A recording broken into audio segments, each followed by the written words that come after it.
అంటే ఓటీటీల ప్రభావం and star hero సినిమాలు 2 సంవత్సరాలు తీసుకోవడం ఇవే ఇప్పుడు థియేటర్‌లకి ఇటువంటి దుస్థితి తీసుకొచ్చాయా సార్? దుస్థితి కాదు. హ్మ్. అవే సినిమాలు ఫీడింగ్ ఇస్తుంది థియేటర్‌కి. అవి కూడా లేవు అనుకుందాం మనం. థియేటర్‌కి ఇంకా ఆయనతో రాడు వాడు. అవును. థియేటర్‌కు ఆయనతో కూడా రారు. ఇదే డిస్ట్రిబ్యూటర్లు, ఎగ్జిబిటర్లని అంత గొప్పగా చూసే ఎగ్జిబిటర్లో వాళ్ళ పరిస్థితి ఏమైందంటే 52 వారాలు హౌస్ఫుల్ చేయాలి అంటే వాళ్ళు రెంటల్ అనే పద్ధతి ఇప్పుడు అంటున్నారుగా. రెంటల్ పద్ధతి ఏమైపోయిందంటే వాళ్ళ థియేటర్ ఓనర్ ఉన్నాడు. వారానికి ₹1,00,000 రెంట్ వస్తుంది అనుకుందాం మనకు. నెల తిరిగే లోపల ₹4,00,000 వస్తుంది ఆయనకి. డన్. కానీ ఈ ₹1,00,000 రావాలంటే ఆయన సినిమాను కొనుక్కొచ్చుకొని వేసుకోవాలి. ఒక సినిమాని ఒక చిరంజీవి సినిమానో లేదా ప్రజెంట్ మన ఎన్టీఆర్ సినిమానో లేకపోతే ఎవరిదో ఒక పెద్ద హీరో ప్రభాస్ సినిమానో, రామ్ చరణ్ సినిమానో, అల్లు అర్జున్ సినిమానో తీసుకొని వచ్చినప్పుడు హౌస్ఫుల్ కెపాసిటీ ఎంత? ఒక్క షో వచ్చేసి ఈరోజు ₹50,000 అనుకుందాం మనం. 4 షోలకు ₹2,00,000. 4 షోలకు 2,00,000 వచ్చింది. 1 వీక్ వచ్చే వరకు 14,00,000. 14,00,000 ఫుల్ కెపాసిటీ చేస్తే ఈయనకు ₹1,00,000 వస్తుంది థియేటర్ రెంట్. అంతే కదా థియేటర్ రెంట్. 50% చేస్తే ₹7,00,000. దాంట్లో ₹1,00,000 ఈయనకు తీయాలి, స్టాఫ్ తీయాలి, ఎలక్ట్రిసిటీ తీయాలి, ఎంటర్టైన్మెంట్ ట్యాక్స్ తీయాలి. సో 50% ఫుల్ అయినా కూడా ఈరోజు లాస్ట్లోనే ఉంటాడు ఎగ్జిబిటర్. ఎందుకంటే దానికి ఎంతో పెట్టి రేటు పెట్టి కొనుక్కొని వచ్చింటాడు కదా, ఆ రెంట్ కూడా తీయాలి కదా. మనకు చాలా వరకు ఏం ఆలోచిస్తారు అంటే హౌస్ఫుల్ అయితే ₹1,00,000 ప్రాఫిట్ వస్తే 50% వస్తే 50,000 వస్తుంది అంటారు. 50% వస్తే మినిమం ఎక్స్పెండిచర్ చేస్తే ఉల్టా అయిన డబ్బులు కట్టాల్సి వస్తుంది. సినిమా ఎప్పుడు 60 to 80% కెపాసిటీ ఉన్న రోజే డిస్ట్రిబ్యూటర్ బాగుపడతాడు, మీడియేటర్ బాగుపడతారు, లీజీదారు బాగుపడతారు. వీళ్ళు కొన్ని కొత్త కోణాలు ఎట్లా వచ్చినాయంటే ప్రొడ్యూసర్, డిస్ట్రిబ్యూటర్, ఎగ్జిబిటర్ వీళ్ళు కాకుండా లీజ్ దారులు వచ్చారు. లీజ్ దారులు ఎవరు అంటే ఎగ్జిబిటర్ నడిపించుకోలేని పరిస్థితుల్లో నా థియేటర్ నడిపించుకో సార్, ఏమన్నా మీరు రేట్ ఇచ్చుకోండి, నాకు ఒక ₹1,00,000 ఇస్తే సార్, నేను దేనికి నేను ఏ సినిమా కొనుక్కోలేను, ఏ సినిమా డబ్బులు పెట్టి తీసుకురాలేను నేను. సో ₹1,00,000 కోసము లీజ్కి ఇచ్చేస్తున్నాం. లీజ్కి ఇచ్చేసిన తర్వాత లీజ్ దారులు ఇప్పుడు మనం గొప్పగా చెప్పుకునే అల్లు అరవింద్, దిల్ రాజు, మన ఉషా కిరణ్ తగ్గించారు అనుకోండి, సురేష్ బాబు, ఏషియన్ ఫిలిమ్స్, వీళ్ళందరూ లీజ్ దారులు. వాళ్ళు ఒక టైంలోనేమో వీళ్ళు బిజినెస్ ఎక్స్పాండ్ చేసుకుందామనే కోణంలో థియేటర్లో మాకు ఇవ్వండి అని తీసుకున్న వాళ్ళు లాస్ట్ 15 years నుంచి వీళ్ళు నెగ్లెక్ట్ చేస్తుంటే థియేటర్ వచ్చి నా థియేటర్ లీజ్ తీసుకోండి అంటున్నారు. నడుపుకోలేకపోతున్నాడు. ఎందుకంటే పెద్ద సినిమానే కొనుక్కొస్తేనే హౌస్ఫుల్ అవుతుంది, చిన్న సినిమా హౌస్ఫుల్ కాదు. హౌస్ఫుల్ కాకుండా నువ్వు ట్యాక్స్ కట్టాలి, హౌస్ఫుల్ కాకుండా నువ్వు శాలరీస్ ఇవ్వాలి, హౌస్ఫుల్ కాకుండా నీకు రెంట్లు కట్టాలి. సో అలాంటి పరిస్థితుల్లో ఇప్పుడు బాగా టెన్షన్ అవుతున్న వ్యక్తి ఎవరు అంటే ఎగ్జిబిటర్. నా సినిమా 52 వారాలు నా థియేటర్ నడవాలంటే ఏంటి పరిస్థితి? రెంట్కి ఇచ్చుకుంటే ఈ ₹1,00,000 నాకు జరగదు. ఇలా సాలిడ్ డబ్బులు ఎప్పుడు వస్తున్నాయి అంటే పెద్ద సినిమా వేసినప్పుడు ఎంత చెత్త ఆర్డినరీ థియేటర్ అయినా కూడా హౌస్ఫుల్ అవుతుంది. బాహుబలిలో, RRR అలాంటి ఒక పెద్ద క్యాన్వాస్, సలార్లో, KGFలో ఒక బ్రాండ్ ఇమేజ్ ఉండి, పుష్ప లాంటి సినిమాలు బ్రాండ్ ఇమేజ్ ఉన్న సినిమాలు, ఫ్రాంచైజ్ సినిమాలు, పెద్ద స్టార్ సినిమాలు వచ్చేవారికి ఏమవుతుంది అంటే ఆ ఊర్లో ఆ సెంటర్లో ఉన్న 10 థియేటర్లు కూడా హౌస్ఫుల్ కావడానికి ఆస్కారం ఉంది. సో అప్పుడు ఏం చేస్తారు, అప్పుడు పర్సంటేజ్ అడగాలి వీళ్ళు. అప్పుడు లీజుదారులు ఏమంటారు అంటే నీకు రెంటే ఇస్తా అంటారు. నీ రెంట్ ₹1,00,000 ఎంతనో రెంటే ఇస్తాను. రెంట్ ఇస్తే ఇప్పుడు రెంట్కు ఒప్పుకోవాలి. మిగతా 52 వారాల పరిస్థితి ఏంది? ఈ వారాలు ఒక 10 వారాలు తీసేద్దాం, మిగతా 42 వారాల పరిస్థితి ఏంది? సో ఈ ప్రెషర్ అంతా ఆలోచించి ఎగ్జిబిటర్లు అనే భాష ఏంటంటే, వాళ్ళ ఆలోచన ఏంటంటే సినిమాకు ఏదైనా సరే నాకు పర్సంటేజే ఇవ్వండి. ఎందుకు పర్సంటేజ్ అడుగుతున్నారు అంటే మల్టీప్లెక్స్లలో పర్సంటేజ్ సిస్టమ్ ఉంటుంది. Multiplex never by A movie. Multiplex ఒక్క సినిమా ఒక ప్రొడ్యూసర్ దగ్గర కొనదు. మల్టీప్లెక్స్ ఏం చేస్తుంది అంటే నువ్వు సినిమా ప్రొడ్యూసర్ దిగగానే వాడు నా థియేటర్లో రిలీజ్ చేస్తాను. ఎన్ని టికెట్లు కట్ అయితే 10 టికెట్లు కట్ అయినాయి అనుకో, 50% నీకు, 50% నాకు. నువ్వేమో ప్రోడక్ట్ తయారు చేసినావు, నేనేమో నా ఇన్ఫ్రాస్ట్రక్చర్లో రిలీజ్ చేస్తున్నా సినిమాని. నా ఇన్ఫ్రాస్ట్రక్చర్ ఉంది కాబట్టి నీ సినిమాకి రెవెన్యూ వస్తున్నది. నా దగ్గరకు వచ్చి సినిమా చూస్తాడు. నువ్వు ప్రొడ్యూస్ చేసినంత మాత్రం నీకు డబ్బులు ఇచ్చి సినిమా చూడు నీకు ఆస్కారం లేదు కదా. డెఫినెట్లీ మనకు బయ్యరు నా దగ్గరికి రావాలి అనే డిమాండ్ క్రియేట్ చేసుకొని మల్టీప్లెక్స్ ఒక దీంట్లో 50%, 50% నీకు, 50% నాకు. సో అప్పుడు ఖచ్చితంగా ఆడియన్ అక్కడికి వెళ్ళడానికి ఇంట్రెస్ట్ చూపుతున్నారు. ప్రొడ్యూసర్ కూడా ఖచ్చితంగా మల్టీప్లెక్స్ లో ఉన్న అగ్రిమెంట్ అదే ఉంది కాబట్టి ఇది పాన్ ఇండియాలో అదే అగ్రిమెంట్ ఉంది ఎనీ మల్టీప్లెక్స్. మల్టీప్లెక్స్ కున్న బెనిఫిట్లు కూడా చెప్తాను. ఇంకో ఒక పర్టికులర్ ప్లేస్ లో ఒక ½ ఎకర్ ప్లేస్ లోనో 1 ఎకర్ ప్లేస్ లోనో ఒక థియేటర్, సింగిల్ థియేటర్ ఒక్క థియేటర్ మాత్రమే కట్టగలం. ఆ థియేటర్లకు వెళ్ళి వచ్చే రెవెన్యూ సినిమా టికెట్లు తప్పితే ఇంకేముండదు. ఒక గవర్నమెంట్ కి ట్యాక్స్ రూపంలో సినిమా టికెట్ల మీద వచ్చే ఎంటర్టైన్మెంట్ తప్పించి ఇంకా వేరేది ఏముండదు. నీకు అదే ప్లేస్ లో మల్టీప్లెక్స్ కాంప్లెక్స్కి వస్తే ఫస్ట్ 5 థియేటర్లు అవుతాయి అవి. సో 5 థియేటర్ల ట్యాక్స్ పోతుంది గవర్నమెంట్కి. అది కాకుండా రెస్టారెంట్లు ఉంటాయి, షాపింగ్ కాంప్లెక్స్ ఉంటుంది, ఫుడ్ కోర్ట్స్ ఉంటాయి, మన గేమ్ జోన్స్ ఉంటాయి. సో ఒక మల్టీప్లెక్స్ ప్లేస్ లో చాలా రకాల గవర్నమెంట్కి బెనిఫిట్ అయ్యే ట్యాక్స్ సోర్సెస్ డెవలప్ అవుతాయి అక్కడ. సో అందుకోసమే మల్టీప్లెక్స్ ను విరివిగా స్టార్ట్ అయిపోయినాయి. గవర్నమెంట్ కూడా సింగిల్ విండో మీద ఇచ్చేస్తున్నారు పర్మిషన్స్. ఇప్పుడు సింగిల్ స్క్రీన్స్ అన్ని కూడా చాలా మంది మల్టీప్లెక్స్ చేసేస్తున్నారు. అదొకటే ఆప్షన్ మల్టీప్లెక్స్ లో, అదొకటే ఆప్షన్. ఎందుకు అంటే మనకు సింపుల్ అండి, ఇంత పెద్ద లాజిస్టిక్ కూడా చెప్పాల్సిన పని లేదు. మనం ఇంత ముందు మన దగ్గరలో సబర్బన్ లో కానీ ఈవెన్ హైదరాబాద్ లో కూడా 300 గజాల్లో 400 గజాలు ఇల్లు ఉండేది. జూబ్లీస్ లో ఏ ఇల్లు చూసినా కూడా 1200 గజాలు లేదా 2400 గజాలు ఉండేది. ఇప్పుడు 300 గజాలు అంటే 4 ఫ్లోర్లు కడుతున్నాం మనం ఉండడానికి ఉంటాం, లేదా 3 ఫ్లోర్లు రెంట్లు వచ్చేస్తాయి అని చెప్పేసి. ప్లేస్ అంతే కదా, మరి రెంటల్ సోర్స్ పెంచుకుంటున్నాం కదా మనం. ఇప్పుడు హ్యాపీగా కార్ పార్కింగ్ చేసుకోవాలన్నా సిల్లార్లో పోయి చేసుకోవాలి, లేకపోతే ఇంకేమైనా యాక్టివిటీస్ చేసుకోవాలన్నా. ఇంతకుముందు ఎలా ఉండేది, ముందులో గేట్ ఉండేది, పిల్లలు అక్కడ ఆడుకుంటుంటారు, ఒక ముసలాతను అక్కడ కూర్చుంటుండే, ఒక వరండా ఉండే అక్కడ కూర్చుంటుండే. ఆ ఫెసిలిటీని మనము డ్యూ టు పాపులేషన్ వల్ల, సో ఇక్కడ ఎంత చేసుకున్నా మనం ఉండడానికి ఉంటుంది. 2 ఫ్లోర్లు వేసుకున్నామంటే రెంట్ పెరుగుతుంది. ఓకే,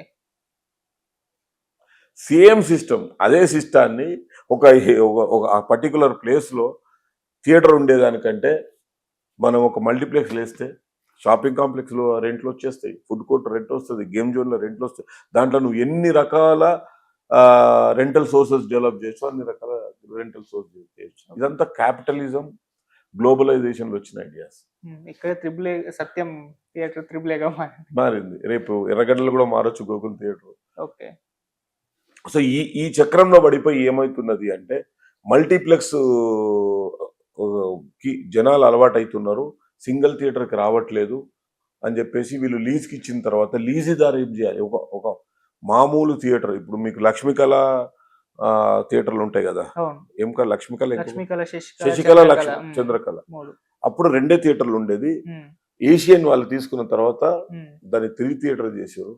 దాన్ని సుందరంగా చేసారు మళ్ళీ.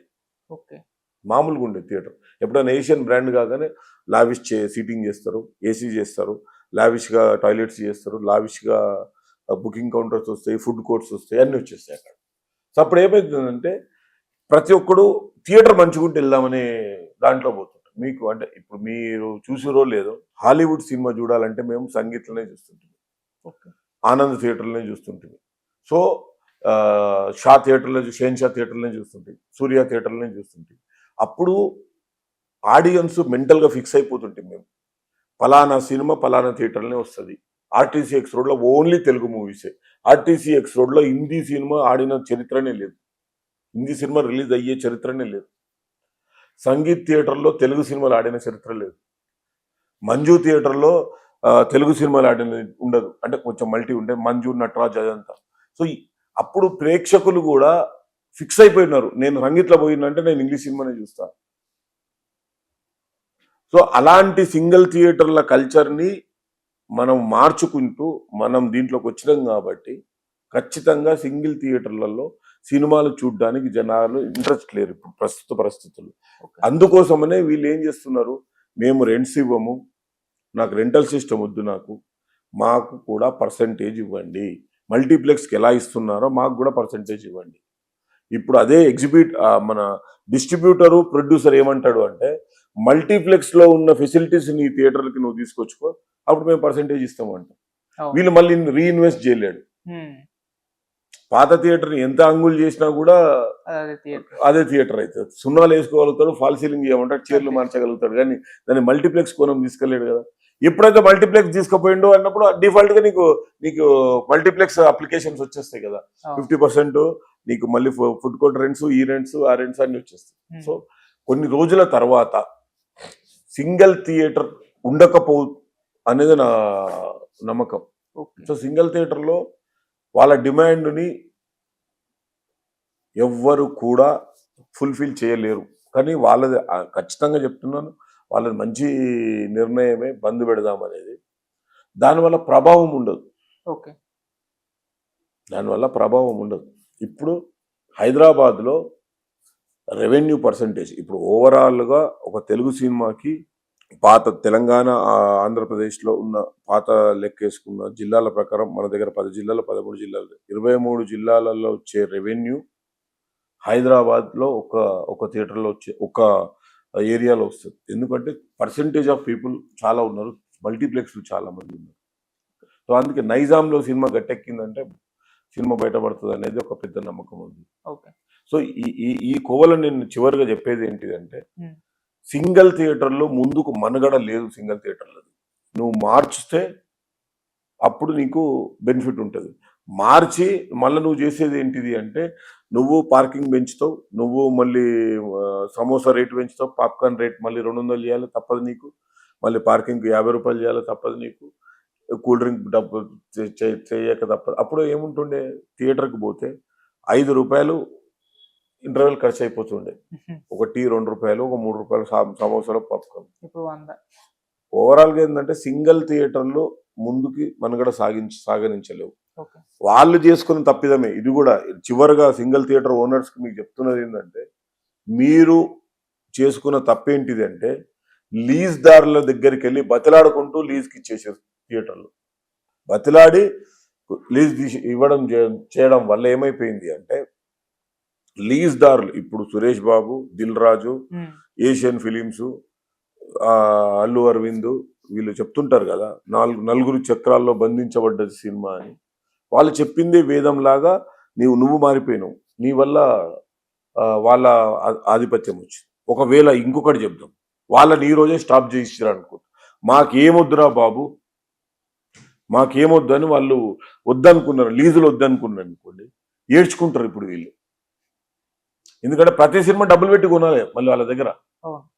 వాళ్ళు డబ్బులు పెట్టి కొని వాళ్ళ ప్రొడ్యూసర్ డబ్బులు ఇవ్వాలి, డిస్ట్రిబ్యూటర్ డబ్బులు ఇవ్వాలి, ఆ తర్వాత వీళ్ళకి ప్రాఫిట్ వస్తుంది. సో ఎగ్జిబిటర్ అనే వ్యక్తి ఈరోజు డబ్బులు పెట్టి సినిమా కొనే స్టేజ్లో లేడు కాబట్టే వాళ్ళు ఖచ్చితంగా మాకు పర్సంటేజ్ బేసిస్ ఇవ్వాలని అడుగుతున్నారు. అది ఎందుకంటే మళ్ళీ ఇక్కడ ఎగ్జిబిటర్లో 2 రకాలు ఉన్నాయి. హైదరాబాద్ సెంట్రిక్గా ఉన్న నైజాం టెరిటరీ థియేటర్ల అసోసియేషన్ వేరు, ఆంధ్ర థియేటర్ అసోసియేషన్ వేరు, సీడెడ్ థియేటర్ అసోసియేషన్ వేరు, ఈ మూడు కలిసిన థియేటర్ అసోసియేషన్స్ వేరు. ఎగ్జిబిటర్ అసోసియేషన్స్ గిల్డ్ అని ఉంది, గిల్డ్ కూడా చాలా ఇలా 4-5 అసోసియేషన్స్ తీసుకోవాల్సిన డిసిషన్. మళ్ళీ దాంట్లో ఏమైపోతుంది అంటే డిస్ట్రిబ్యూటర్లు ఉంటారు, ప్రొడ్యూసర్లు ఉంటారు. మళ్ళీ Dil Raju distributor, Dil Raju producer, Dil Raju exhibitor. So Dil Raju ఎవరి పక్కన మాట్లాడాలి, ప్రొడ్యూసర్ పక్కన మాట్లాడాలా, డిస్ట్రిబ్యూటర్ పక్కన మాట్లాడాలా, ఎగ్జిబిటర్ పక్కన మాట్లాడాలి. Suresh Babu producer, distributor, exhibitor. Asian Films exhibitor, producer, వాళ్ళే ప్రొడ్యూసర్లు, వాళ్ళే డిస్ట్రిబ్యూటర్లు, వాళ్ళే ఎగ్జిబిటర్లు. సో డిసిషన్ ఎప్పుడు కూడా లాభం ఎక్కడో ఎవరికి వస్తుంది అనే దాని మీదనే ఉంటది, కానీ ఎమోషనల్ గా డిసిషన్స్ జరగవు. ఎందుకంటే ప్రేక్షకులు నేను చివరికి ఒక మాట చెప్తున్నా, నాకు దేవి థియేటర్లో నాగార్జున సినిమా చూస్తే చాలా సంతోషం. కానీ నేను ఇప్పుడు దేవి థియేటర్కి వెళ్ళి నాగార్జున సినిమా చూస్తాను, ఎక్కడ మల్టీప్లెక్స్ ఉండే చూస్తాను. అప్పుడు కొన్ని థియేటర్లో సినిమా రిలీజ్ అయితే సూపర్ హిట్ అయ్యే సందర్భాలు ఉన్నాయి. చిరంజీవికి పెట్టు సంధ్య 35mm, మన మహేష్ బాబుకు పెట్టు సుదర్శన్. ఆ సినిమాలలో మహేష్ బాబు సినిమా రిలీజ్ అయిందంటే బ్లాక్ బస్టర్. ఓకే, ఒక్క థియేటర్ 1 కోటి రూపాయలు చేసింది. అసలు ఊహిస్తామా మనం థియేటర్లో 1 కోటి రూపాయల షేర్? ఇప్పుడు బాలకృష్ణ గారి సినిమాలు కొన్ని కర్నూలు థియేటర్లు ఉంటాయి, ఆ సినిమా ఏది చేసినా 1 year చేసేస్తారు వాళ్ళు. సో సింగిల్ థియేటర్లో దట్ ఎమోషన్ ఈస్ దేర్. ఇప్పుడు అట్లా అని చెప్పేసి ప్రేక్షకులు వెళ్ళి చూడలేము మనం, ఎందుకంటే జనరేషన్స్ గ్యాప్ వచ్చేసినాయి. ఇప్పుడు యంగ్స్టర్స్ ఎక్కువ సినిమా చూస్తున్నారు అంటే యంగ్స్టర్స్కి కంఫర్టబుల్ ఇమ్యూనిటీస్ కావాలి. సో అందుకోసం యంగ్స్టర్స్ ఏం చేస్తున్నారు, మళ్ళీ నాకు మల్టీప్లెక్సే కావాలి, మళ్ళీ నాకు ఏసీ కండిషనే కావాలి, మళ్ళీ నాకు సోఫా సీట్లే కావాలి, నాకు మళ్ళీ సింగిల్ సీట్లే కావాలి, లేకపోతే కుషన్ ఉన్నవి కావాలి, రిక్లైనర్సే కావాలి. సో అలాంటప్పుడు సింగిల్ థియేటర్ అఫోర్డ్ చేయలేదు అంత ఫెసిలిటీస్ని. So Okay. అందుకోసమే సింగిల్ థియేటర్లు రానున్న రోజుల్లో మూతపడే ఛాన్సే ఉంది. Right. ఎందుకంటే ఆల్రెడీ చాలా ఆంధ్రప్రదేశ్లో, నాట్ ఓన్లీ ఆంధ్రప్రదేశ్, తెలంగాణ, ఆంధ్రప్రదేశ్ ఊరికే బ్లేమ్ చేస్తున్నాము. ఇండియా మొత్తంలో సింగిల్ థియేటర్లు 30% థియేటర్లు కమర్షియల్ కాంప్లెక్స్లు అయిపోయినాయి. ఇంకో 30% ఆఫ్ థియేటర్స్ సింగిల్ థియేటర్స్ వేరే వేరే బిజినెస్లకు ఎంటర్ అయిపోయినాయి. Thank you so much. Thank you very much.